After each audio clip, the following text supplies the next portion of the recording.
Welcome to another episode of the Rich Sony podcast. I'm very excited to have the Tools for Time Traveling hosts, Gavin Guidry and Desmond Dickerson, joining me. Deeply appreciative. Thanks for coming on, y'all. Yeah, thank you. Yeah, thanks for having us. Sure. As I've mentioned to you all, I've been binging the show. I listened to it as it was coming out. Gavin and I linked up at work, and I saw a podcast. I loved it, loved the premise of it, and I re-binged it prepping for this episode. And Nice. I have to say that was nice. Yeah, it was. And I actually took some notes and stuff this time around. Before I was just like listening to it at the gym, you know. Mm-hmm. But Nice. For any listeners that are tuning in, and you definitely check out the show. If you're listening to this podcast, you will enjoy their podcast. What do you want to give like a little summary? I can summarize it, but you could probably do it better than me, I'd assume. Yeah, no, I actually, Rich, I'd love to hear your summary of it, and then Sure. we'll jump in with the summary. I want to hear if what we're doing is like coming across got you. how we're expecting it to. Yep. Okay. So Tools for Time Traveling. Each episode there is a music for right now, right? Right. This For right season now, or this Yeah. this time period is the focus on music, but you are applying futuristic thinking and tools to Yep. analyze a discussion with an industry professional. And you've had some great industry professionals on the show. I can rattle them off, but just look at the episode list and pick any one of the episodes. They're all great. And so usually Des is the futurist, the resident futurist. So he'll share a tool, and Gavin is the creative, and he will kind of help bounce the idea off Des and give it context for the creator mind and analyze the interview that you have at hand. And then there's, of course, the mystery, the little mystery white airhead of each show, which is the what do we call it? The we're all futurists. We're all right? futurists. That part. Yeah. Mm-hmm. Which is Yeah. true. You've convinced me. You definitely Nice. convinced Okay, me. good. Yeah, that's the whole point, man. It feels like Yeah. that's a pretty solid summation of things. And, you know, as you were putting it, this first season, we've really been focusing on music creators. But the broader mission that we have is to work with creators of all stripes. So really, you know, this Tools for Time Traveling podcast is about talking with pioneers in art, design, and even business about the future of creativity. Each episode, we introduce a foresight framework and then different tools that can help our listeners shape the future of their own life, right? So we've set out, similar to you, we've set out to build a community of creators that are actively building toward a preferable future. And, you know, hopefully you and many others decide to join us on Tools for Time Traveling. Yeah. Definitely, yeah. And I mean, at the very least, I think there's a couple of different layers as I was thinking about it this afternoon. I mean, for any creator listening, the at the primal element of it, it's good vitamins to listen to this show, right? I think for even for you all, I'd assume too. You're talking Yeah. with, you know, I was just listening to the Panos episode. I mean, the dude founded Sonic Bids, and I've Yeah. used Sonic Bids, you know. It inspires me, you know, like I'll listen to it on the way to the gym and on the way back, and then kind of be ready to be a creative for the day. And that's just at the basic level. There's actual knowledge in there too that you all distill, which I think is really cool. One thing you haven't answered though, that is probably my first question I wanted to get some color on is how you came up with the episode, with the show idea, and how you all linked up initially too. I don't know if they're coupled or separate things, but Yeah. Yeah, so Des and I go way back, actually. And so we both are alumnus. I can't remember. Alumni, I think. Of Georgia State University, right here in Atlanta, Georgia. And so Des was sort of going out as I was coming in. Desmond's now wife, I worked with her at Georgia State, graphic design. And she was like, hey, there's like, a guy that I work with. He, is into graphic design, also doing marketing. Desmond has a similar background in terms of like being a creative, but also being a lot more strategic. And then that's kind of how we linked up. And Des was like, he's like one of those like friend mentors, that like he is just like great, always has like great advice, always sort of like, knows what to do, especially when it comes to like business and marketing and things like that, and definitely like, pushes me intellectually. And so, I think like, and coming up with the idea for tools for time traveling, I'd been in advertising already for quite a while, and I was doing a lot of writing about creativity, a lot of writing around what I call hyper creativity, and something that I saw in creatives like myself who are the slashies, the multi-hyphenates, the multidisciplinarians, whatever you want to call it. And I just wanted to chronicle, creators and creatives like that, because, I just started to notice a theme, and, the world being more accepting of hyper creative individuals, and us starting to be able to really affect things. And I was starting to affect things on, on a corporate level, in advertising for brands and things like that. And I was just like, this needs to be empowered. This needs to be spoken to. This needs to be built up, in creatives and in everyday people who are just a part of this broader hyper creative society. So I was doing a lot of writing, interviewing, things like that. And when the pandemic hit, I was telling Des, like, I really want to continue to write, but about the future of creativity, because, I think everybody here probably remembers, but when the pandemic happened, everybody was jumping on IG Live, and, every, music executive, advertising person, photographer, like any sort of like, popular, famous, whatever person in their industry was getting interviewed by someone on IG Live.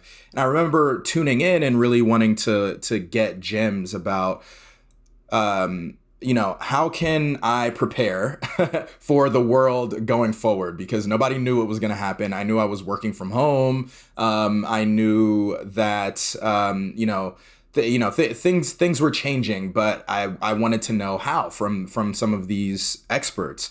But all I would really get was like, oh, well, here's how my schedule has changed, or here's how I do things remotely now. And I was just really frustrated, and listening to those kinds of interviews, it just felt like, when you go to a panel and you just, it's just people sort of talking about their day. I'm just like not really learning anything from this. So I hit up Des and I was like, man, I really want to get some sort of tool from listening to this or from this expert, so that I can go build something, or I can go be something and have basically, like, I want to get an unfair advantage from taking my time to listen to this. And Desmond really just like opened up a new world and was like, hey, the ability to pragmatically predict the future. Like, there's ways to, build frameworks and build tools that people can actually like take and go forward. Cause I remember like telling him, like, I want to do something where I give people like homework, where they can like listen to what we do, and they can like literally go do something with it.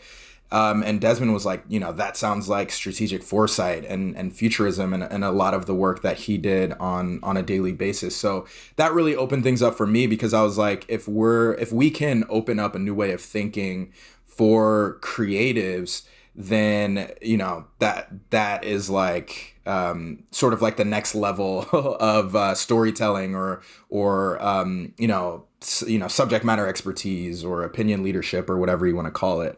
So yeah, I mean, that's really how it came to life. And I was like, Des, would you want to do this with me? And he was, luckily for me, he was like, yeah, sure. And that's basically how it went. It's funny, man. He starts off saying like, "Oh, I wanted to hear from these other people about like these gems on like what the future of creativity is," and then he just realized, "I've got the gems. I'm gonna tell others what the gems are." So it's kind of funny to see that at full circle. As he was saying, Gav's background is in advertising and marketing. Mine is in marketing, but more recently in my career, or the latter half of my career, a transition into consulting.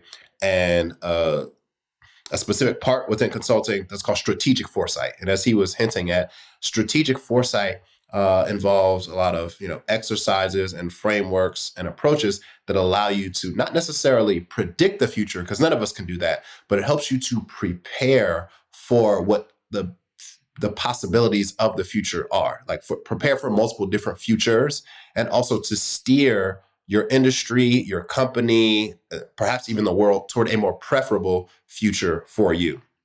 And as we talked more and more, we were really always returning back to the idea that the folks that move us toward a more preferable future are the creatives, right? It's always the musicians that are writing songs about a world we wish we saw. It's the sci-fi book writers that are, writing about technologies that don't exist, or it's the filmmakers that are crafting visuals or worlds that we hadn't previously imagined, and then we work toward them. Like 2001, A Space Odyssey, right? You got this, video chat device in there. That book came out, I think, in the 50s or 60s, like quite some time ago. And then you've got engineers growing up and they see that, they internalize that, they go and work at Apple, and then they build FaceTime, right? So we're setting out to do that with this podcast. We want to present these ideas, these frameworks that are going to inspire, musicians, hopefully, and other types of creatives to, build these futures that we all want to see. Yeah, and I think just one last thing on sort of like the how we came up with the show. We obviously wanted to, like, our thing is like talking to creatives, or at least creative people in different industries. And so we wanted to originally sort of like go one industry at a time. And we chose music for a lot of different reasons. Like, I have a lot of family history in the music industry. Des was a radio DJ, at a point. We both love music. But also, if we're going to like talk to a creator that has the chance to take their future in their hands and change the trajectory of their industry, or at least the trajectory of their own career, there's no better place to start than with music, because it is so often disrupted and it is so in need of innovation and disruption. So it just felt like a really fertile ground to start trying to inspire different creatives in that industry to sort of take hold of their futures. That makes total sense. I'm thinking from that last piece that you said, Gavin, on the episode with Marcus Hollinger, when he's talking about why he chose to be a musician, quote unquote, over in the fashion industry. Yeah. And it started to make me realize that, right? Like, because I've always been a musician. Similarly, I didn't do radio DJing. I did I was a DJ too as a kid. That was my first job. I did I have a younger sister, and my friend and I would DJ their Girl Scout father-daughter dances, and then the moms started paying us to do birthdays and stuff like that. So I got into live sound, cool. And that awesome. Was my intro to music, Okay, Rich, really quickly, what was your DJ name? Rock the House DJ. I didn't have an MC name or anything like that. Okay. It was just me and my buddy Justin. Yep. Yeah, but we should have had. The problem was we both were DJs and neither one of us were an MC, and we started to get to a point where we needed an MC to go to the next level. We couldn't do a Sweet 16 because we just were both too nerdy. Yeah. But yeah, that was my intro, but I've always kind of been involved in music, and it seemed like a tough nut to crack, but to be a full-time musician in the traditional terms. But as I grew, I started learning about myself and my own competitive advantages and what it meant to me to be a musician. I hustled my way to work at Spotify for that reason. I worked in an event ticketing company before that because I knew I wanted to couple the two.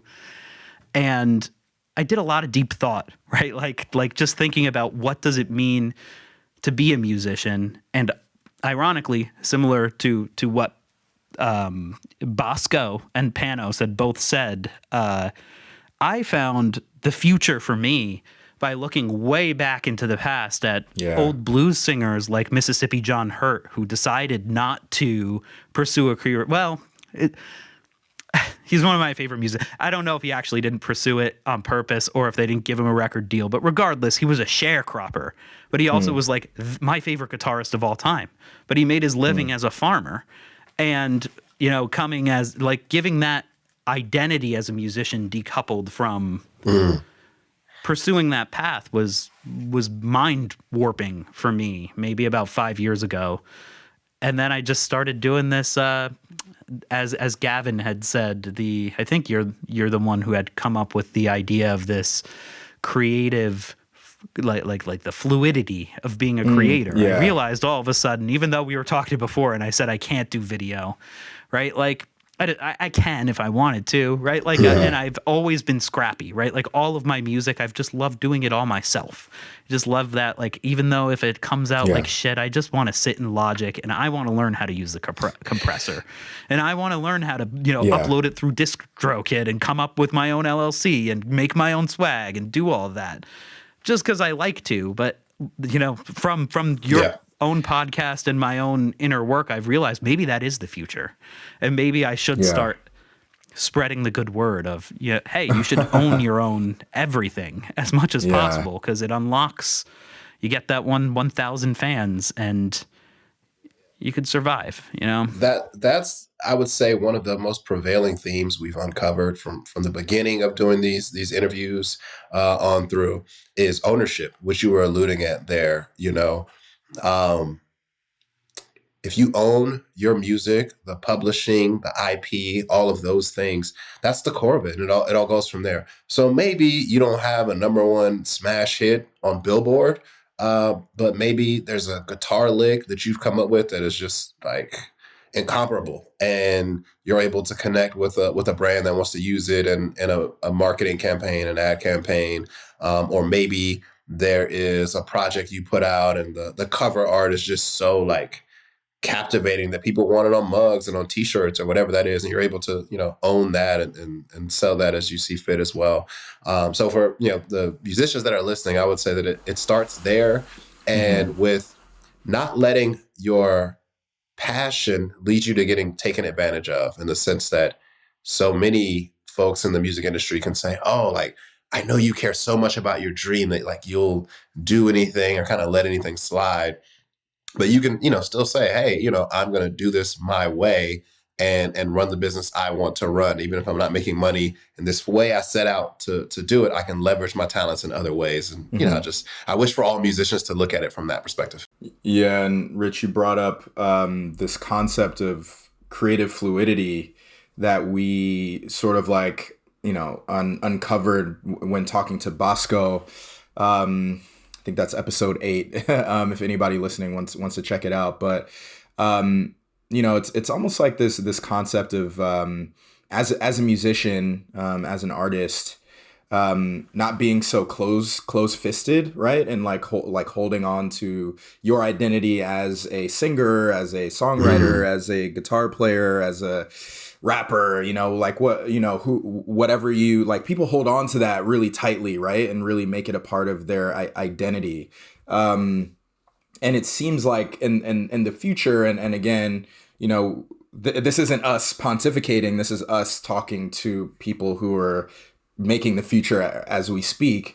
But the future is really going to be for those who are a little bit more open-fisted, open-handed, and a little bit more okay with being fluid in how they identify and how they present themselves on like a day-to-day basis. So like I may present myself as this, as a singer one day, but that doesn't mean that I'm not going to turn around and, make a pack of synths or something using my voice and be able to sell it as a music library, or as a producer. That doesn't mean that I'm not going to turn around and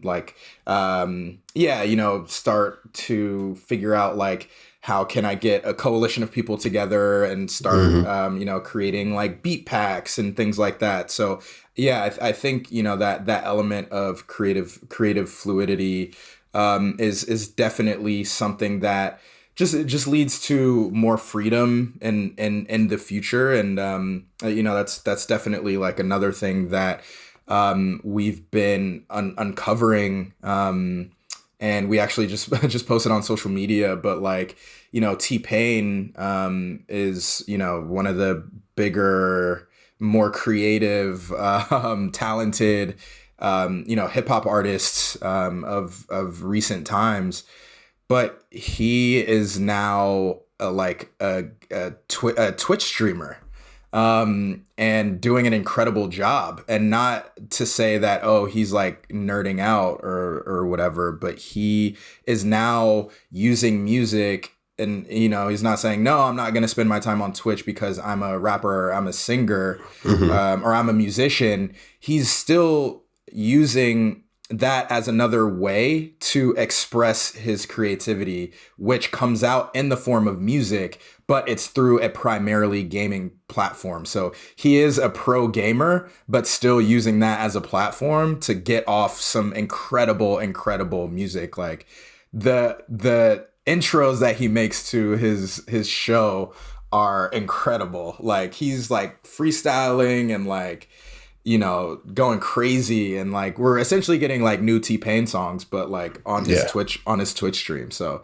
yeah, just to sort of wrap up that point, I think just like for musicians, just embracing the freedom that comes with creative fluidity is a big thing that we've been uncovering. I wish that I had an intro. I have to do that, honestly. I've just been so backlogged after having a kid. But anyway, Just grab the guitar behind you and just start strumming. Something will come to you, like write a little lullaby about your kid, about being a dad, and then make a different one every time. Make it different. Just freaking give us a different intro every time. I would love that. That'd be awesome. Is that what T-Pain actually does? So he's playing games and then he's just like making up a song when he's flowing in? So, I mean, from what I've seen is they serve as just like intros. So like when he starts a stream, and I've seen like 3 or 4 different ones. So I don't know if he does a different one per stream, or if he just has a few that he cycles through. But that's like literally how he opens up the stream, which if I'm, on Twitch, I'm like, yes, I'm going to tune into this because I want to see like how he's going to open the show. Yeah. So that it reminds me too of something I was reading the other day. There's this book called Idea Flow. Yeah. You know who I'm talking about, Gavin. Utley. I forget his first name. Oh, you got it. Okay. Yeah. Well, perfect. This is why we're partners. Co-hosts on the show. But so one of Jeremy, that's his name. One of Jeremy's quotes, he talks about how you need, I think it was something like 200 ideas to get through like a breakthrough innovation or product or something like that. Yeah, 400. It's 400? Yeah. So think about it like that. For you to like put together a strong album, like an album of the year candidate or like #1 best-selling album type of caliber project, you need to work through 400 songs. Like those would be your ideas, So if you're a musician, if you're a creative, like it just takes that much effort to work through. It's almost like a faucet, and like it's there's a backlog. There's some brilliance in there, but you got to kind of just, wait for the faucet to warm up. And then once you've let it run long enough, then those ideas are gonna flow out. You'll take your break, you'll recharge, you'll go see the world and get some new bits, new insights, information, inspiration, and then you go back and do it all again. And I think that's actually like really interesting that you bring that up, Des, because like, you know, I think Rich, you brought up the when we chatted with Marcus Hollinger before, he actually brought up this concept of building in the open, building out in the open, right? Which is something that you think of from a maybe like a tech founder, so, you know, sort of some sort of like startup founder, where you sort of build in a way. So like, you know, Kickstarter, right? If you're gonna start something, or GoFundMe, you know, whatever. If you're going to do something, you want to be very transparent with how you're building something, sharing the story of things from the ground up, not just when it's done, right? Because you sort of need funding along the way, and like, you know, there's reasons why this is more in the startup space. But you know, the way Marcus brought it up, which was really interesting, was like taking that thinking from a creator standpoint and an artist standpoint. And as you're creating, you know, we as creators, we want things to be perfect, right? When we put it out. And I know like we suffer from that as well with our pod. You know, we try to be very like clean and, you know, all of that. So, you know, future iterations might be a little scrappier, but anyways, you know, it's cool, Des, that you brought up the sort of get to 400 ideas. Some of them are going to be good. Some of them are going to be bad.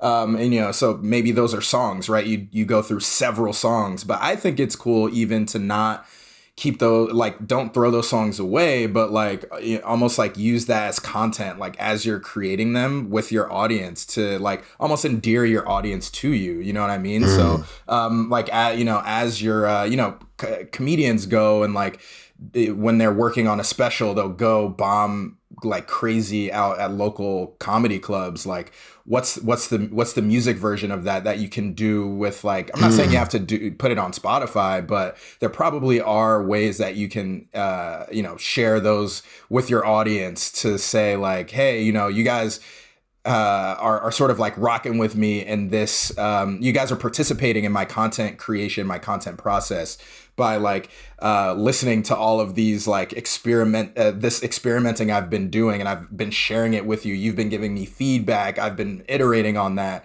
I think that's a way to just like experiment, but also just like get content, help build an audience off of that as well. Yeah, that's a good point. That's something that's come up on my podcast as well in the interviews I've done. One common thread, and it's a little biased because this is how I used to play in bands. I was a drummer originally, and then as life got busy, I started picking up the acoustic guitar, started writing songs. Used to be into like punk rock. Then as I had an acoustic guitar, I got into Bob Dylan, and it warped, you know, these changes happened, and all of a sudden I wrote songs like Bob Dylan, and I'm like, I guess I have to get into him because those are the songs that are coming out, right? And I started going to open mic nights. And to your point, Gavin, this is something that has been reiterated almost with every singer-songwriter I've had, is that the open mic night is the lifeblood of a singer-songwriter. And to even what Des was saying, the last guest I had works with a pretty prominent dude in the New York open mic scene. He's been at open mic nights where like artists like Beck have sort of risen up. And he writes a song every week. So he's going to come and present a fresh new song at every open mic night. And the guest I had works with him, and she said, you know, being with him, he kind of challenged her to do that. And that's a good way to get through those 400. And I've done that myself a little bit. I think I'm a little more refined with my agility, where I've noticed myself tweaking like lines and stanzas more than coming out with a whole new song. But there's something about that audience, especially, I think a takeaway for you all too, which is something that's come up on your podcast, is getting those listeners that are the right listener. Like when you're at an open mic night, you have 10 other people, maybe 5. Let's say there's going to be 10 people there. 5 of them are coming in and playing the first time, and they're just piecing out. They don't know like the etiquette, right? And that's fine. That's how it is. But the other 5, maybe they come every 3 or 4 or 5 weeks. You know them. And if you're playing a new song for them, it's like me listening to a new episode of y'all's podcast. You know, like I can say, I like that one, or we have enough social, enough social bandwidth established where I could say, that one wasn't good or whatever, and you won't take offense.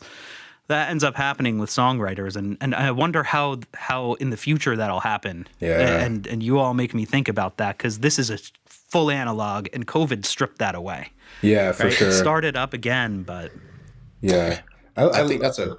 Oh, go ahead, man. No. I was just gonna say that I love that, Rich. The concept of the open mic night, and what does that look like in a digital future kind of environment, could be really interesting.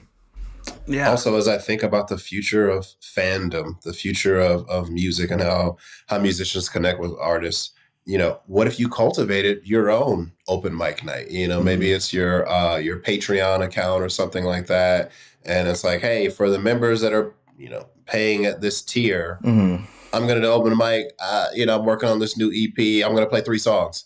And I just love your feedback. I don't need everyone to praise me. I'm trying to get better. So, what do you all think? I could certainly see that being a thing, because often open mic nights are just like a handful of people. So maybe you get some of your biggest fans. I don't know. Maybe it's not useful because they're too big of a fan, but it might be something to consider. Totally. I think so. I mean, that's basically what I've extended here on the podcast to some form, right? There's a couple different, I named it generically, so I could kind of morph it to talk to different, I wanted to be able to have you all come on and not just have it about musicians or whatever. But there is a whole pocket of friends I've made with the open mic night, and that's exactly what I love doing with them. They have a new EP, and I have them. What other medium do you have where you can come on? You could use music and talk, and you can talk about your 7-song EP, and I'll talk to you for 3 hours about it. And we'll play the song, and for the no-name artist has skin in the game now in that regard, right? Like now you're sitting right next to, I saw this band Thrice just did this. They came out, they re-recorded their album from the 2000s, and they have a podcast talking about the album.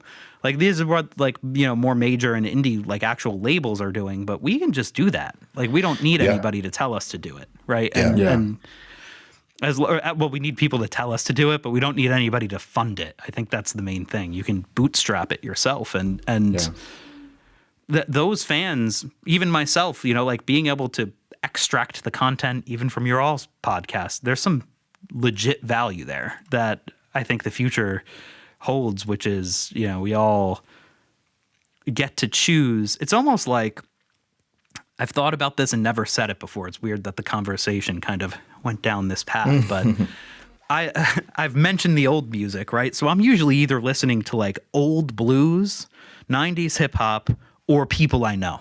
When it comes to new music, I have no idea, sometimes I go back and listen to the new Drake album or whatever, but usually I'm thinking and I'm voting with my attention instead of my money, right? Yeah. I'm much more concerned about my attention being taken away from things. And it's if my homie has an album and we all get it. I know, somebody sends you something and you're but the new Drake album's out today, But at the same time, that's what I love about having this podcast, because it gives me a reason to be no. I'm going to listen to this guy's album this week like I would if I had it on vinyl. I'm going to listen to it 50 times. I'm going to listen to the lyrics. Then I'm going to have him on my podcast. I'm going to ask him about the recording session, the songwriting, the instrument, all of that. And then it makes me a deeper fan. And I don't know. That's my vision of the future. But it's interesting that one tidbit I wanted to say was the voting with your attention is huge in our current environment. Yeah, we live in the attention economy, so that's literally what it is. Mm-hmm. And it's tough. And I you go on YouTube and I'm just trying to look up one thing, and they're just shoving really interesting shit down your throat every day. That's how they they have that you. thing That's how they tuned. The algorithm. Yeah. We were hitting on that on going back to the Bosco episode. A couple of the conversations we had with different folks, there's this tension between musician and creator, right? Mm-hmm. And it's important for musicians to understand, we live in the creator economy. And, again, the more attention, the more eyeballs you're able to draw, that's where the money is. And that's not to say that, hey, you've got to have 5 million followers on social media, on YouTube or whatever, you monetize that channel, that attention could also just be 1,000, 5,000, diehards that are willing to buy your vinyl for $30 or whatever it ends up being. But it's about establishing that connection with folks. And I guess that's kind of the next level, right? So it's, how do you, understanding the dynamics of the attention economy, take that to the next level and say, hey, like, I'm not going to live my life just based on, the type of content that everyone else is doing. I am going to instead hone in on my differentiated audience and get value from that and serve them exactly what they're looking for. Yeah. I also think we're, I feel like we've sort of struck a theme that allows a lot of our guests to sort of like start echoing each other. But, I think in a few different interviews that we've done, I think we can start to see that we are potentially going past the attention economy to the like participation economy or the cooperate, it's any word, right? And you place it in front of economy, that means that people are going to start actually, like, you're going to actually give people something to do with your content, not just consume. Like we're going to go past consumption. So, I think right now, yes, we want to have like as much share of mind from our audience as we can. But, I do think that's going to start to transition to allowing people to participate. And really the crux of that is because, Rich, like you said, like this is a tool for you to like, be a creator, right? In another way other than like what you do for a day job or what you do with your music. You're able to be a creator, and that avenue is opening up for everybody else, right? So like we're able to go from consumer to creator very easily these days, right? So you look at rewatch podcasts and all of even what you were describing with that band that's sort of doing a podcast about an album that came out in the 2000s. Like you can really quickly turn from someone who's consuming something to creating something, and I think that is going to allow musicians to really like have their audiences play along in a way that they maybe literally, not no pun intended, but play along in a way that they weren't able to before, that in a way that goes beyond can just pure consumption. Listen, man, I'm not gonna lie, play along sounds like an app. It sounds like an app for musicians where you're able to like get your fans to join you in like making a remix or making some sort of other special content based on the music or the songwriting or whatever skills you already have, and then like getting them to participate. When you talk about that, this like participation thing, I think back into gaming. I think back into Guitar Hero, right? Exactly. And what if there was a more frictionless way to do that, where maybe it's not the Rich Sony podcast, but it's the Rich Sony album. And you put out a project and then folks can play along with you in some sort of way that like gives them value or makes them feel like they're involved in it. That's the future to me, is breaking down those walls and those barriers between a musician or creator or artist and the fan that supports them. So, okay, this is interesting, right? And I've thought about this in my head before again, and I'm loving this conversation because we're going places that I don't typically go except by myself, right? But you think about like music, right? As Pano said, his episode's very fresh in my mind because I was watching it again today. But he said a lot of things that resonate with me. But the one thing he was talking about was the history of music, right? And how it begins. I think he said radio. I actually like a lot of stuff pre-radio. So, you talk about like there's like the era of music that's pre-depression, right?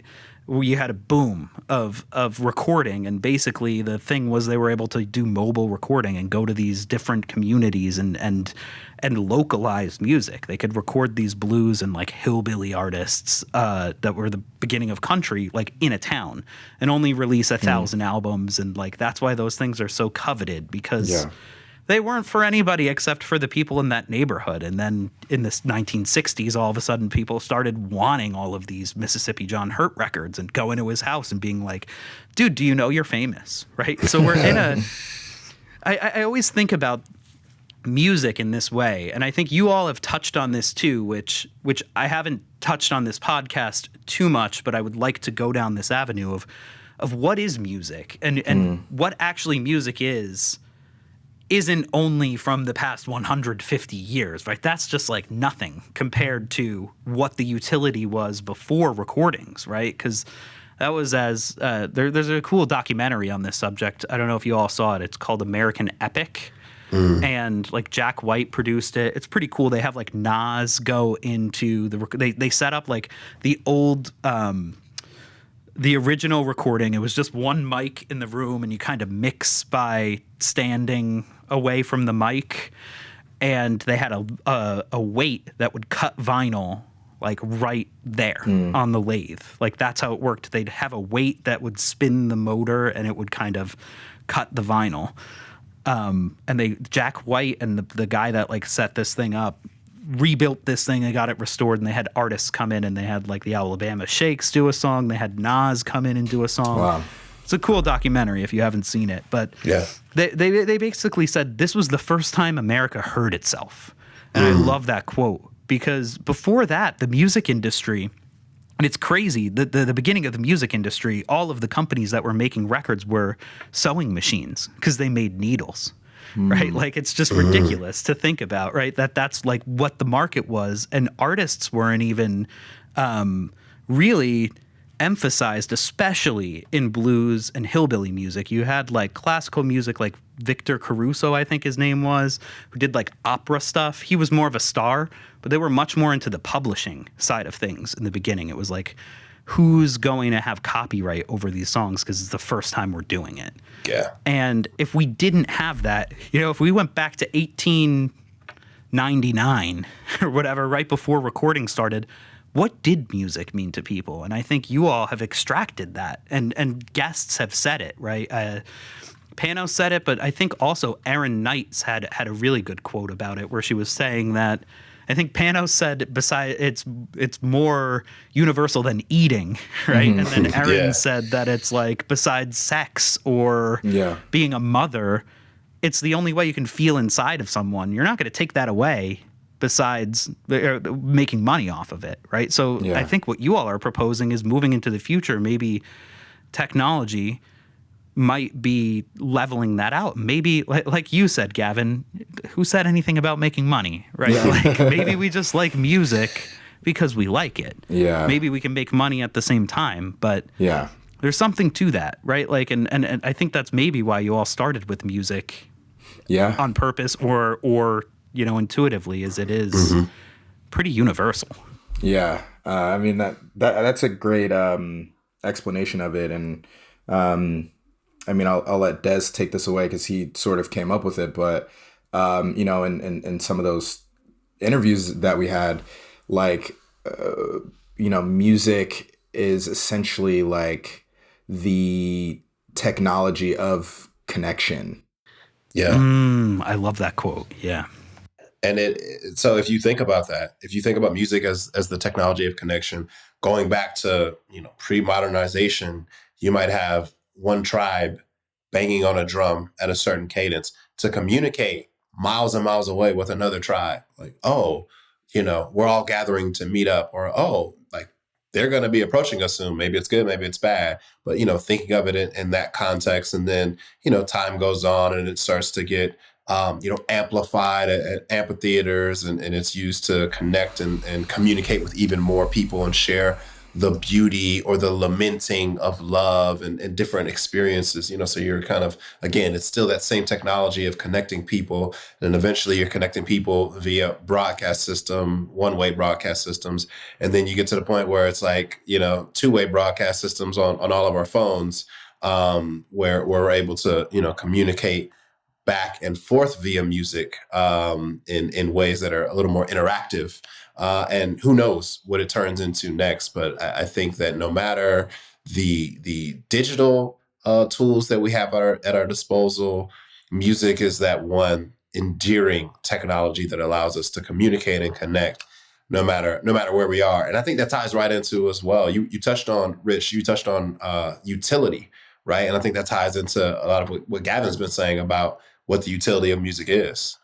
Yeah, and we, I'm a like content creator by trade, and now I just lead teams to make content, and in having a lot of these music discussions, actually, music just has such a high index of content utility, right? So in that, so like if we're gonna make an index of content utility, so different kinds of context that have just like different utilization and how can you utilize it. So like a long form video doesn't have a ton of content utility because there's only so many ways that you can and take that, ingest that, use it in different things, whatever, unless you're gonna cut it up into clips, then you're gonna start to raise its index of content utility. Music has the highest, as any art form or any content form has the highest index of content utility, and it just makes it so applicable to absolutely everything that we do. So like that's what makes it such a great tool for connection, a technology for connection, because you can use it, you can flip it, you can, package it, you can communicate with it in so many different ways. So I think like musicians need to really keep that in the back of their mind. Like, don't only think of music as something that's going to go on an album. Think of all of the different ways it can permeate different surfaces, different relationships, different communities. There's like so many different ways. Love that. I've heard you develop that thought process over the episodes of the show, and I really do buy into that and think there's some truth there for sure. Like, you go even, and I think the utility is so powerful because as you both have mentioned, it permeates on so many different levels, right? Like Des is saying, you might hit the drum and call the people, but like, they got to get the beat going before they're going to war. Like, imagine going to war without that beat. Yeah. It reminds me of like, the Bulls coming out and Michael Jordan to that. Yep. The song is everything there. Yeah. And there's just something, it's the combination of being able to also just have it ancillary. It's like in the background, but in the foreground because you're looking. And yeah, music is powerful for sure. I think as it's come up on the show, it's probably one of the more powerful creative things you could do in terms of influencing someone. It's funny to hear you say that, like talk about the music being used for like war or whatever. I think there's a song or there was an album called Music to Drive By To, like in terms of like gang life, drive-by shootings and whatnot. So to hear you say that, it's kind of funny thinking like, oh, for Attila the Hun, thousands of years ago, this was like music to wage war and pillage villages too. Like what was the banger of that time that was like, you hear them drums? Oh, hand me my spear. It's go time. Yeah, no, exactly. And it's like, man, that's a good point. And what we have today, given recording, that they'd be really enjoying some music, right? Like they'd be rocking like some, beautiful dark twisted fantasy. That's what I'd be rocking if I was Attila the Hun. I'd be listening to Monster right before I come out. And they just had the drums. That's a very that good is one. a good one. That's a good one. That was my finals. Like I'm just thinking of the utility. Like that album dropped in college, and that would be like if I stayed up all night. Yeah, I'm listening to that on the walk to the final to just work through it. I think if Attila the Hun, whatever this person's name is, had Knuck If You Buck by Crime Mob, then we would all be speaking a different language. Or we would have been finished. He was pretty effective. There's a ton of people throughout the Mongolian region between China and Russia that are his descendants. So that's true. Yeah. But yeah, thank God he wasn't knucking and bucking because ready to fight. Because we would be speaking Mongolian right now, bro. But the music of love might be more powerful. That might be why. Who knows? Yeah. So that's something that's been interesting to me lately. I've been thinking a lot about. So there's the Stevie Wonder line where it's like, love's in Love's in need need of of love love today. today. Yeah. I think about that so much right now because there's so few love songs that are getting like Oh my a God. lot of radio play or a lot of like, big sales or whatever. Everything is like so angry or bitter. And I guess that's a reflection of the times. But That my there, hope for the future of music is that there's a return to like love, and not just romantic, like that's great, but like love of self, love of community, yeah. love of just like fun and a good time. I think like we just need R&B to make a resurgence. Like Mm. R&B has, I feel like, become this weird hybrid genre that's like it's like kind of rap, but it's not. It's like you Yeah. know what I mean? Like I just think I think R&B needs like a resurgence to get some of that love back. You know what I mean? Yeah. Yeah. Absolutely. Rich, I've got a question for you. Yeah. What do you think the future of music is? Well, I think that the future of music is, I think we've been talking about it a little bit, right? Like I think it's going to be interaction between creators. So maybe we have this creator fluid environment where you're like an Avengers team working on a project together. And maybe I'm really good at music, but Gavin's really good at doing the video and the marketing, and you, Des, are really good at synthesizing things. And maybe you would even become a lyricist and we would have some kind of cerebral music experience, right? I see collaborations like that. And I take a lot of inspiration from the Wu-Tang Clan from that, where it seems like they all have their own unique flavor of creativity that they're bringing. And when you listen to it, it's something that's timeless because they're just being unique to themselves. And well, I guess that's something else, right? That's one other piece. So there's something else that I think about, and I think you all hit it on the first episode of your podcast when you were talking with Gavin's dad, which is the music industry is kind of in the way of that right now. If we can move it out of the way, and Yeah. even with hip hop, right? Like I'm reading a book on the history of sampling, and it's really a good book. But they basically say you're never going to get Paul's Boutique or I forget the De La Soul album, their first album. 3 Feet High and Rising. Yeah, 3 Feet High and Rising, right? You're never going to get those albums because you just don't have the budget for the sample clearance. And I notice the same as a musician. Even I play a lot of like folk music, and I can't put it on Spotify because DistroKid doesn't let you, right? Like there's things that get in the way. Yeah. And in many ways, 3 Feet High and Rising is a postmodern approach to music, right? You're taking something, you're cutting it up, and you're making a commentary on something, on this piece of modernity. And maybe we won't go back, and hip hop does it really well. Maybe you won't go back and get some of those James Brown cuts anymore. I mean, it's come up on your podcast. Maybe people aren't as invested in their skill. Maybe you don't have as many virtuosos anymore, but you still might want to draw from that greatness. You don't have virtuoso producers as much anymore either. Is there going to be another Quincy Jones, or are we going to just reuse Quincy Jones's art in a new way?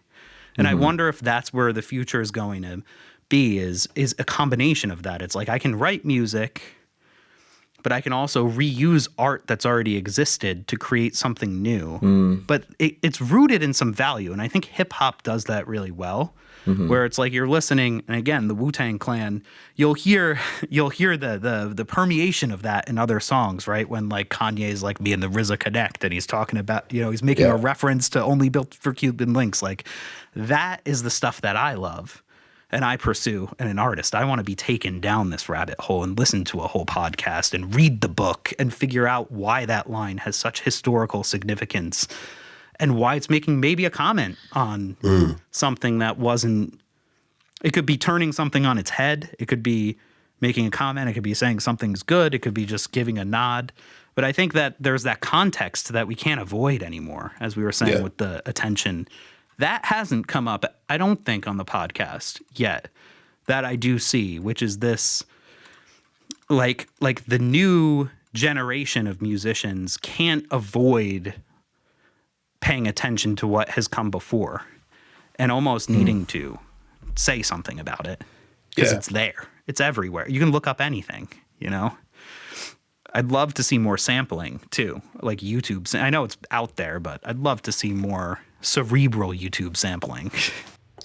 So there's this premise I'm reading about right now. It's a book called Collective Genius, right? Ooh. And the premise behind it is that so many of the organizations that have been able to stay on the cutting edge and stay innovative are the ones that incubate and capture the value of collective genius. So they talk about like Pixar or Apple and how they're so good at creating an environment where a ton of different creators like want to come together and work on something. And there's a bit of a return to that happening in music, where if you think back to, maybe the 60s and 70s, most of the huge acts were bands and groups. It was Earth, Wind and Fire, or even like the Beatles, the Isley Brothers. It's not just one, singer, star, or one rapper. There's this whole collective. Or if you go to like Motown and you think about, they had a whole factory system, or that Philadelphia soul vibe where you had like session musicians, you had songwriters, singers, backup singers, all these different things. And I think that we're starting to see a return there now where, a lot of musicians are doing a lot more collaboration. If you think about like Beyonce's most recent album, her name is in the highlights and she's like the main star, but every song has like several songwriters, several contributors, and she's crediting these people. If they contributed an idea on the chorus, cool. If they put in a guitar riff, like, yes, let's give them that credit. And I think I would hope that the economics don't get in the way of that. Yeah. And I think that in some ways people have stopped doing groups because like, I want all the money for myself, or it's just like, doesn't make sense for me to split this 5 ways.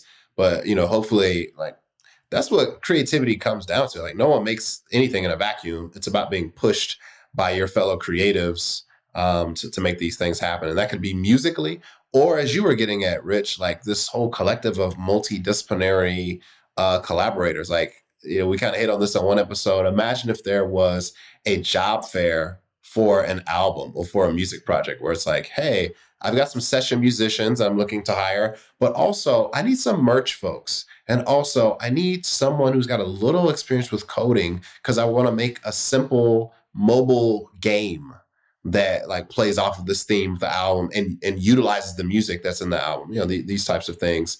But again, all of that just hones in on that collective genius that is required to make anything that's like breakthrough in the creative realm. Yeah. I just hope that the future, like in the future that there, and, that's another reason that we started this experiment and this podcast, is to hopefully inspire folks to come up with like, what is that business model, or, what is that LLC type, or what is that, type, kind of organization that allows for that collaboration and that creativity. Because at the moment, Rich, like you said, we've got labels and that's about it. And then we've got our own sort of like community around us, and that's it. But even that community around us, there are reasons, there's still ways that labels sort of like stand in the way of, allowing that collaboration. Right. So what are the things that can be built that will enable that kind of collaboration that allow us to potentially like circumvent, labels in the future. And, hopefully there's someone listening, or, someone inspired, who's a lot smarter than we are, that can sort of figure out the way to sort of like unlock that for the future. Yeah. Or maybe it's just us collectively, right? Maybe we all have to solve it together. I agree. I'm just thinking based off what you both say, it's like, how can my view of the future is like anyone is able to come in as like, like a Star Wars bounty hunter type situation. Yeah. Like, I'm a free agent here. Like, what if like Dr. Dre could have recorded The Chronic without Death Row? Like what if those collaborators, was it Death Row for Chronic 1? I don't remember, but you know what I mean. Yeah. Yeah. Okay. So, like, what if he could what if he could say, hey, listen, like, I know this guy Snoop, he's really good. Like, oh, you already have your own company. Let me just build, because that's where it gets tricky, where you're like, and hip hop does it a lot better than rock. You don't see a rock album as often where there's all these collaborators, or even like you just said with Beyonce, where you have the list, and that's the fuel that brings up the next generation and empowers people. Is like, how can we make this a collaboration and a collective? Yeah. We could get the music industry out of the way. If you could use sampling and other technology to empower creative minds to not need to necessarily harness a skill, although sometimes there is some creativity for sure. Half of it is that, right? Half of it is being limited and seeing what you can come up with. But if you could do both of that, I'd be super excited to see stuff like, and I think most exciting for me would be something sort of like, I haven't looked into this, like I haven't Googled it, but I think Aaron Knight was talking about like an art barbecue thing. Yeah. I would love the future to just be all of that kind of thing. Yeah. You know, like a grassroots, like I'm just going to the town and I learned about this on my computer, or maybe it's online too. Maybe it's in the metaverse, you know, and it's just a bunch of like-minded people creating something super niche and unique. Yeah. Well, and I think, you know, we've started to see some of that also. And why, you know, I think musicians and music creators need to, you know, think beyond music and just see what else is going on, you know, because we have started to see, you know, with the, you know, oncoming Web3, you know, so we're not in a Web3 world just yet. We're still not there, but, you know, an oncoming Web3 and, you know, and seeing some things that are popping up with like, you know, DAOs, and even, you know, non-Web3 related, but, you know, sort of like meta labels, and things like that. There are fluid structures of people coming together around a theme, a shared passion, or a niche to drop things, you know? And so, you know, it is really the thinking. And, you know, I think there's been a few successful examples. I think, you know, there's still things to figure out there in terms of like revenue sharing and like, you know, how can, you know, I was talking to people about Mischief, which is a meta label, and they did the little Nas X sneakers, and they did those like big red sneakers that went viral on social media, that people get their feet stuck in or whatever. But that was a product of Mischief as well. And so, you know, looking into it, there's like interesting ways that they are able to like fund their meta label, and like they actually make tons of products that don't sort of get the spotlight, but that's how they kind of get a lot of their funding and things like that. So, you know, I think there's ways to, or there's things that need to sort of like be ironed out there. But, you know, it's been fun to see different kinds of like fluid models and fluid companies sort of like pop up around a particular topic and drop something for consumption. And I just wonder what that looks like for music. You know what I mean? You know, obviously, you probably can't do that as someone who's signed to a label. But, you know, if you're not signed to a label, what's to say that, you know, you can't get, you know, the appropriate people together, whether that be like, you know, marketing folks, engineering folks, production folks, you know, the actual musicians together, and, you know, use some sort of more like grassroots distribution or something like that, to be able to get projects off the ground. You know what I mean? Like, we don't need to do a 3-month rollout for something. We can just say, hey, this just happened in the world. I want to make a song, or I want to make an album about it. I want to make it with these 3 people. We're going to come together for this time being, and then we're going to disband, because there's no need for us we don't need to build Motown. We just need to get this album out. And so I think like hopefully the future allows for more things like that, because yeah, you know, I would love to see more, you know, CRS and see for, you know, like back in the day when Pharrell, Kanye, and Lupe would like drop songs as CRS, like we never got to see that because of the labels. We never got a Kendrick and J. Cole album for the same reason. You know what I mean? So I would love to see that. I would love to hear like more like, I was listening to the Drought 3 the other day and I'm like, wow, this is just a moment in history. Like we will never hear a collection of songs like this again because it's all samples and you can't monetize that anymore. But what if you could, So yeah, it's, the future is bright if we can figure that out. Or what if I mean, I'm contradicting myself here, but what if we have this whole legacy, like greatness of content? It's not just music, it's video, movies, all of this stuff has licensing issues. Yeah. But what if there's a new generation that's just like, you know what, we're dope and we're gonna just like Wolfpack, they're very talented. What if they're just like, we're gonna just create a whole like series of albums that you can sample freely. Just have at it. Or things will enter the public domain. We're starting to get there. Like it's 100 years. So I mean, in 5 years, Louis Armstrong will be public domain and you'll be able to sample him all you want. So there will be all of the pre-depression music. Jazz and blues will be sampleable, which is cool. Or just, if you get, have a core, group of people and send it to 100 people. I could sample whatever I want and send it to you and Desmond. All day long. You know what I mean? I'll send you, and if you guys want to send me $5, sick. But you know what I mean? Like, so yeah, the future is hopefully people. And what I think we're starting to see is not about scale, right? So if you don't care about getting this out to 1 million people, you're okay with giving it to 100 people, then all bets are off. You know what I mean?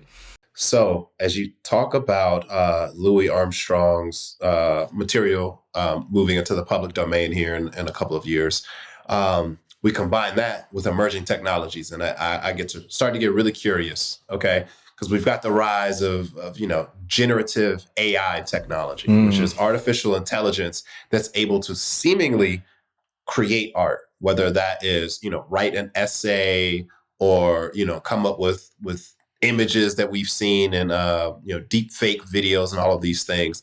Music is of course like in the crosshairs for this as well. So I think about what happens when some technologist is able to take all of Louis Armstrong's music and train their AI algorithm on that to be able to produce music exactly how he would have made it because they're trained on all of his entire catalog, right? I'm curious about what that looks like, what that ends up looking like for, hey, I want to sample Louis Armstrong, but not quite Louis Armstrong. And, maybe someone's able to put together a sound bed of his style of jazz and they're singing over it in a new way, or they're taking bits and pieces to inform like entire productions or whatever that is. Now, and that's just one element of what the future of music could be with generative AI. But that's one of the things that's really piquing my interest is how does that get used going forward? Does that increase creativity? Does it take away from creativity? What happens there? Yeah, I agree. And does it turn into? I've thought about this a lot. Does it turn into a one way like between you and the AI? Then because even for me for Chat GPT, like I've played with it. I have like this crazy. You guys wouldn't know this, but I've discovered that there's a dinosaur named the Cosmoceratops richardsoni because some guy Richardson found it and he added Y at the end, and that's like my favorite thing. Like I have like embraced the Cosmoceratops richardsoni as my spirit animal. I have like the toys and shit. That's awesome. So Chat GPT, I spent like one day during like the kids' nap, I spent the whole nap just making up a space like comic book about a Cosmoceratops that like goes and it's like a 1960s style. Like he uses music to like harmonize the galaxy thing. That's awesome. And it was very fun to just chat with Chat GPT for 3 hours. And like you're saying, Des, what if I'm just like, you know what, today I feel like listening, like what if like Louis Armstrong decided to like hang out with Doja Cat? Like what does that sound like? Can you just make me a song like that today? Maybe, I don't know, like it's grim, but I wonder if music actually, the utility just becomes like we already have it captured somewhere in AI, and we can just, you don't need to be a musician anymore unless you want to. You could just get whatever music you want. I think a lot about that, about someone who's maybe got musical taste, but doesn't have necessarily musical talent. And they start to operate as a maestro, as a conductor, as that conduit. And they're like, give me a drum pattern that sounds like this. And then, hey, I'd like a bass riff that matches that, but sounds like this. And, goes from there. Yeah. Yeah. Like so one of my favorite, when I think of We Are All Futurists, I think of Deltron 3030, right? Or Del the Funky Homo Sapien. That's like the first person when I first heard that episode. And you're making me think of the Gorillas, right? Like, what if you're like that one dude that's the Gorillas and you're like, all right, I'm going to use all AI. You're going to make up my band. I'd still listen to that. I'd still think it's really cool. It's got a whole story to it. But maybe you can make that yourself, which could be crazy too. Man, so now we're getting really wild, right? We talk about this fluidity of creativity. I don't know if you all remember, like back in the day, like Josie and the Pussycats, like that cartoon. Oh yes. What you're describing, it's like, why wouldn't you just make it this like omni-channel, multi-platform experience, where it's like, hey, we've got an album of Richard Sony and the Cosmonauts or whatever. Exactly. Yeah. So you've got the album, but everyone is a cartoon that's like portrayed in it. And then, it ends up being a mini series that airs on television. And then there's a video game built around that as well. And it's like, how much talent is needed? Maybe you've got to have a vision and an idea of what you want it to be, but you've got, AI coming up with the character models and the animation for you. You're maybe singing something, but you've got an AI filter that's coming out in multiple voices for these characters you've made. And, who knows, even the coding of a game might be done by AI as well. So you've got, one Rich Sony who's able to do all of these things. And then after you create that entire suite of content, you go on your podcast, you talk about how you did it. Yeah. Oh, that's exactly it. I forgot about that show. That's exactly what I was trying to play with, right? Like I was like, I want like a Space Ghost, but it's really more like a Josie and the Pussycats meets Space Ghost meets Ninja Turtles type of idea I was playing with that day. This is a really good time for you to play the opening theme song of that. Josie and the Pussycats, long tails and ears. Yeah, I think I guess that was a long-winded, group vision discussion, but I do view the future as something like that, and it could be cool. It could be fun, and you know what? Even if anyone can make it, if you have a friend and they make that for you and send it to you, you're going to still be interested in playing that game, right? Yeah. Like, it's not like just because anybody can do it, there's still reasons for why humans are going to do it, and the AI won't necessarily, as far as I can tell, probably have an agenda there. So it could be fun. It could be scary too, though. So every episode of Tools for Time Traveling, we like to introduce a foresight tool that creatives, that musicians can use. And many of these tools are often used by big corporations or like innovation consultancies, and they just never make their way to the creatives, like into their hands. So I want to just pitch really quickly for those that are listening, and we're talking through all of these different things that could turn out with technologies and how it might impact music. There's a tool called scenario planning, right? And the way that this works is typically you choose 4 different scenarios that represent possibilities or possible futures that you might experience, okay? So for what we're talking about today, one example might be exactly what we were just saying.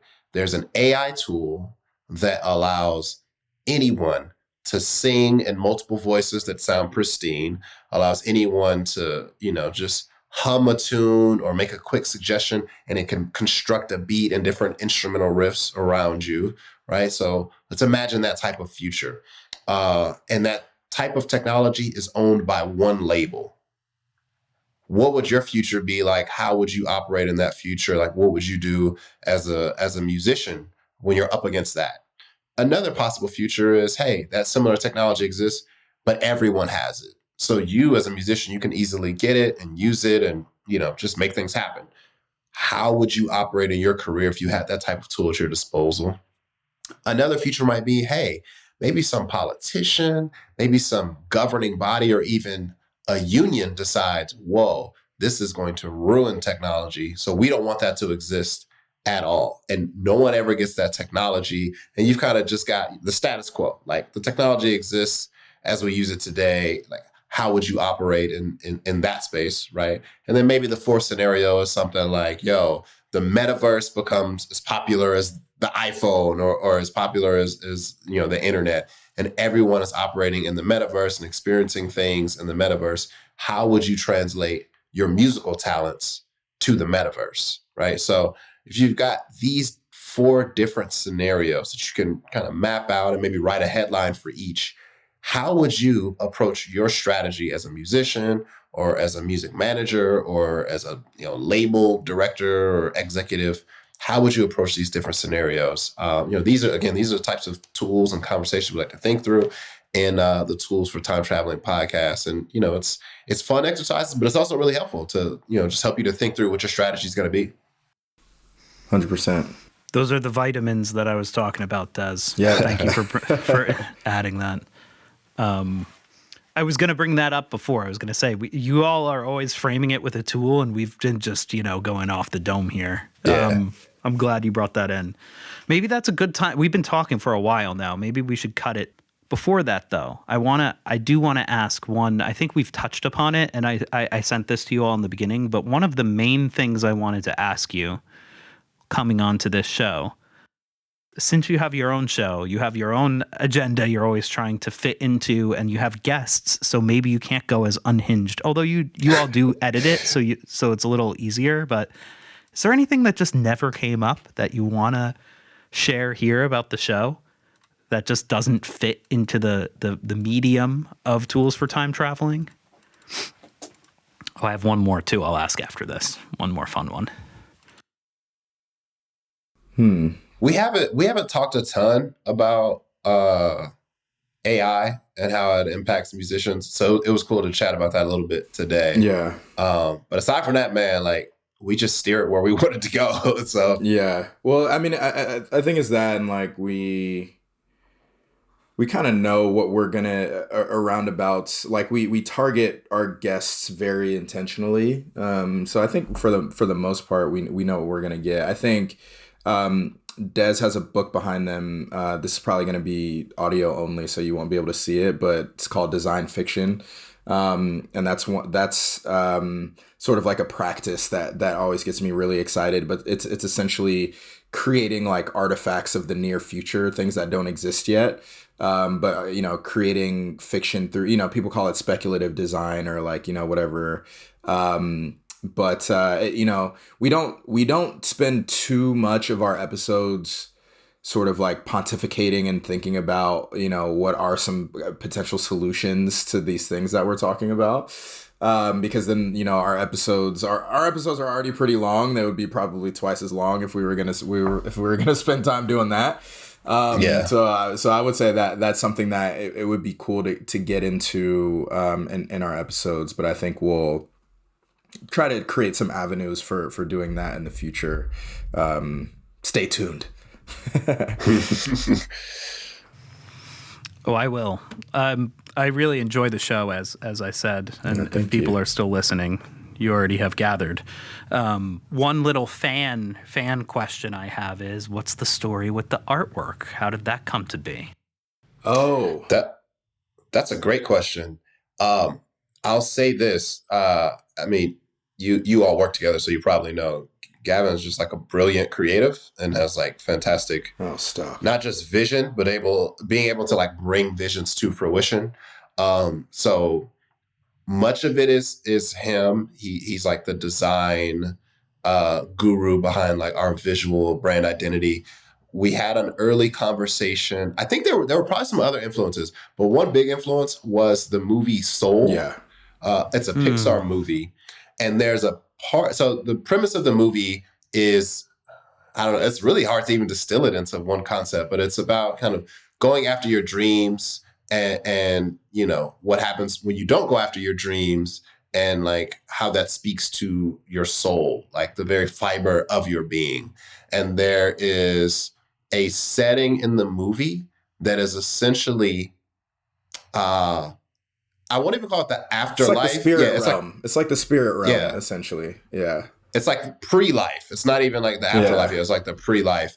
But so much of the design around that was like kind of almost like these like ethereal landscapes that were along this like purple and teal and almost electric hues that were opaque but still somewhat translucent and hadn't taken sharp edges yet and a little bulbous.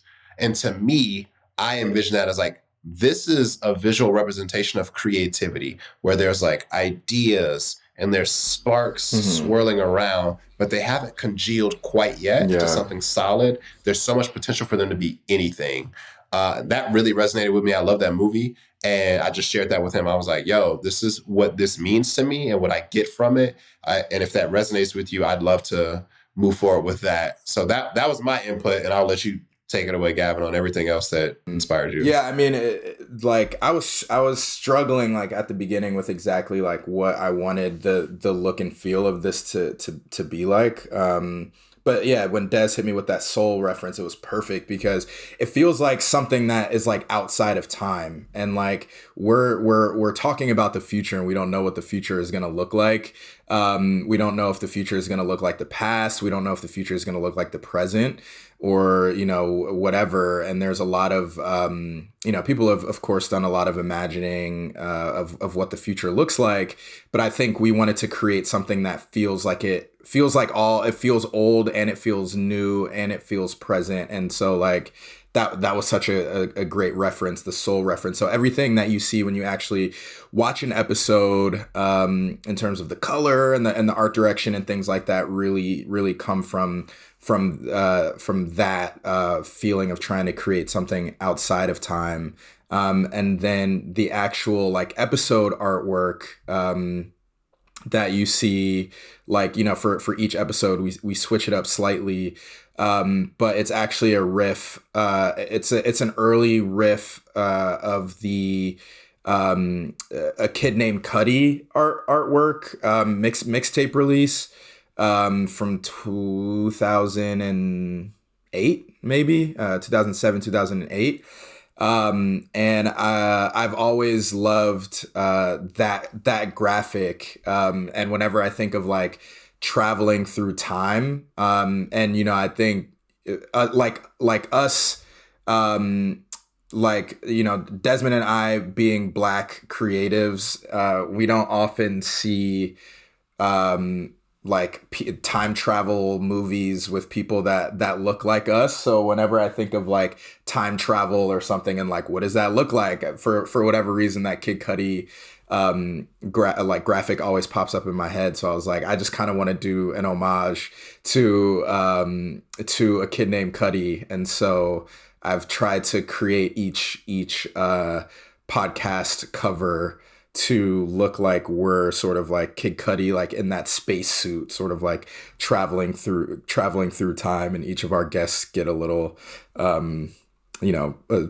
cosmonaut as well. So, a little treatment. Yeah.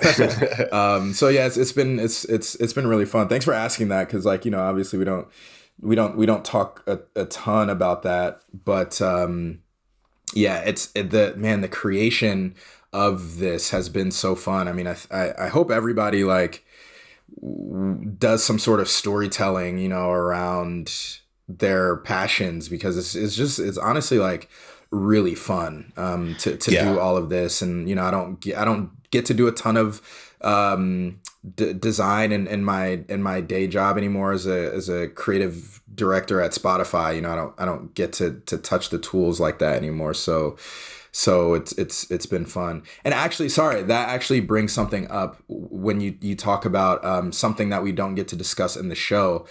I love the way that like our show comes together. It's like a multi-step process, which is why we like don't like, you'll never see a ton of like quantity from us like that. Like we're not gonna hit, you know, hundreds and hundreds of episodes, because like our episodes are just like thick, with like insights and stuff like that. And like but I love like our process of sort of coming up, like we, you know, we like figure out someone we want to talk to. Desmond finds a tool that like, hey, we want to work through this interview using this tool.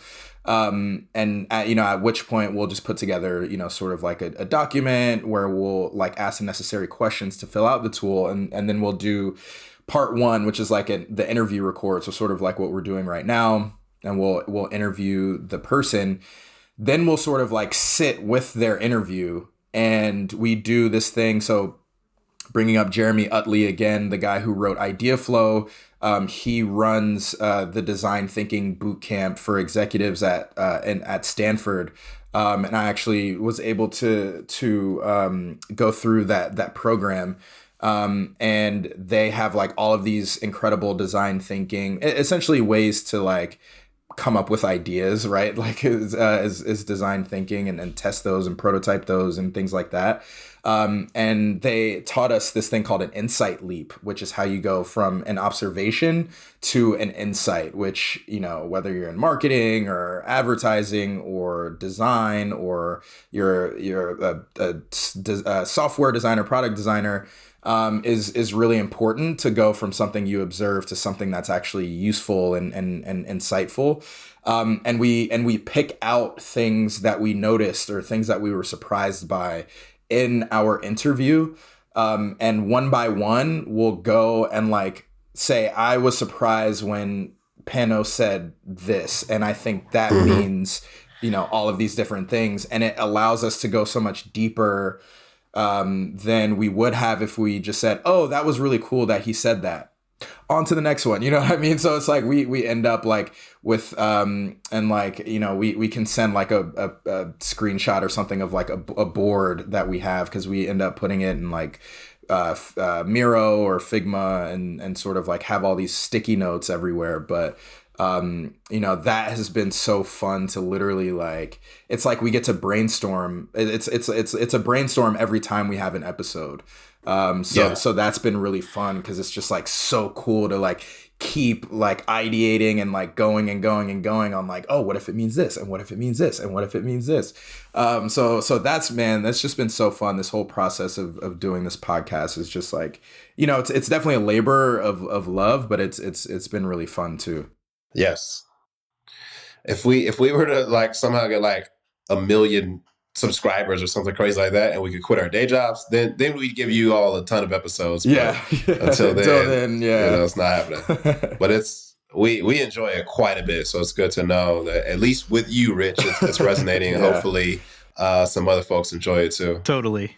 I think the same way though. So I think that it'll apply, but I appreciate that. And I don't expect it's similar for me. Like, I'm going to like, you know, binge your whole show.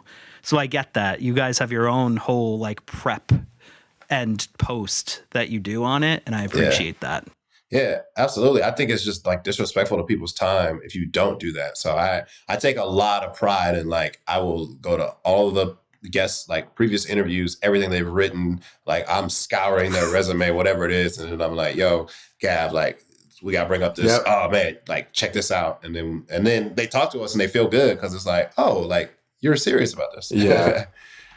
100%. You guys have some balls too, because you're bringing on some like heavy hitters, and I would be prepared like that myself too. But like it's right off the bat. Yeah. And bro, I'm not gonna lie to you. Like every one of these was straight up like cold call, cold email. Like, hey, we're working on this, and it's like, what do you think? And they were just like, all right. That's awesome, because they've, you know, it's cool too because I didn't even get that perception. It seemed almost like you had kind of, you know, somewhat of a tie to them, even if it is. But they seem pretty well prepared even before they come in the interview. You know, at least you all are letting them know, and you're getting, and you're also doing the post production, which I very much admire, and I haven't done it. I think one, I can't remember who said it, but in the beginning, one of you two said, I forgot, but wait, I'll edit this out. But I don't know. That means we're almost done. Now I'm curious. Like, what did we say? No, I'm not gonna leave you hanging. I'm gonna remember. You said you will never. You said that it's like difficult to. I